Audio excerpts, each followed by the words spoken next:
از پدر پرسید روزی یک پسر، بهترین دین ها کدام است ای پدر؟ گفت من با دین ندارم هیچ کار، پیش من دین ها ندارند اعتبار. چون که آوردیم هر دین جدید، اختلافی بیشتر آمد پدید.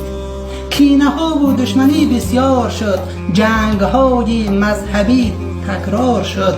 خون مردم ریخت بر روی زمین، بارها و بارها با نام دین. نه مسلمانم نه ترسا نه جهود، سر به حکم عقل می آرم فرود.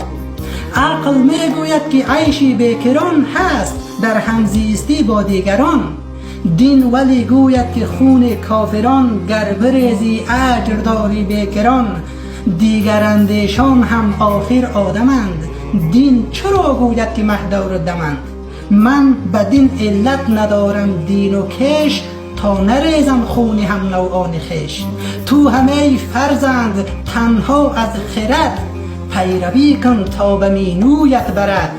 با تمام مردم روی زمین دوستی کن، بهترین دین است این.